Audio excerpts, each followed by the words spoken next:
Hi Leanne. What are we going to talk about today?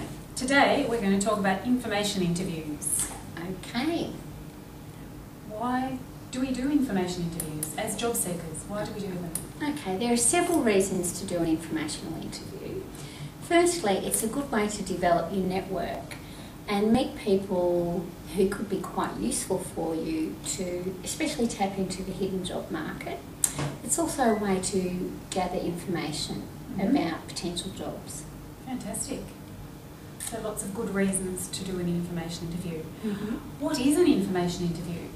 Okay, it's an interview where you seek information about a particular role or an industry. So you need to consider what kinds of questions you'd like to know.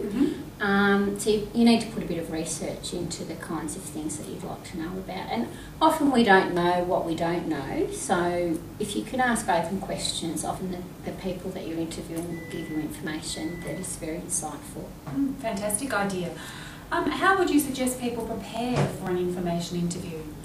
Okay, well, it's very important to prepare yourself with your 60-second first impression. So you need to be able to tell a person straight up who you are, something interesting about yourself. So if you've got an interesting name that might be difficult to say, or if you've been on a recent trip or whatever, anything that's interesting about you that might capture the curiosity of the person. You might also like to tell them what you have to offer. So a couple of powerful strengths that you have that are authentic to you. And it's very important to be able to tell people what you want. So it could be you might want an introduction, Yes. you might want information, or you might just want some general advice. Yep. The other thing to prepare for an informational interview is your resume. So do a draft resume that will relate to that particular industry, and have it ready just in case when you do your interview they ask for your resume and you've got it with you. Great idea. Who do you think you're going to go and interview, or should people go and interview?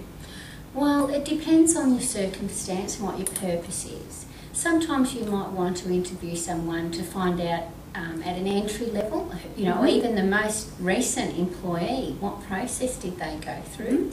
You might want to know about the culture of a place, so you might talk to an office person.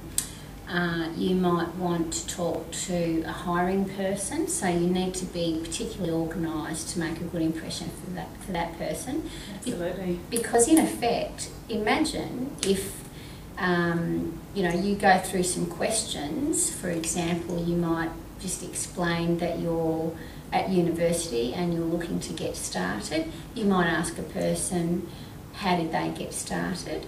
You might ask them for general advice.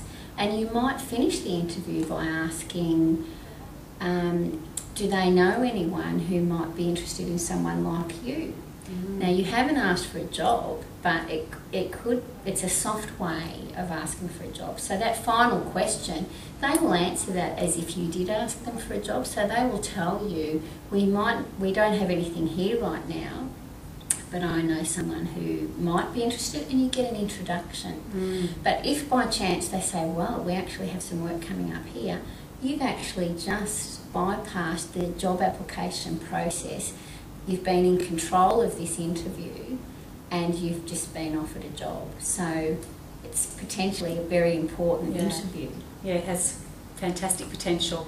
So where would you do these information interviews? Okay, it's always great if you can get an introduction from somebody. So when you make your initial contact, if you could ask someone for 10 or 15 minutes and you've just got 3 questions to ask, and preferably ask them, can you meet them face to face, because it's much more powerful than on the phone. But if you can only do it on the phone, that's fine. And then don't let the opportunity go. Once you've made contact with a person, keep in contact with them. Write it down, contact them every couple of weeks or every month and say, hi, remember me? Just wondering if anything's come up in your networks. And just nurture that relationship. So it's part of gathering information and building a network. Oh, okay then. And now to finish off, it's probably a good idea if you can send a thank you note or an email anyway, which will demonstrate your excellent communication skills, and also it's another step towards nurturing that relationship.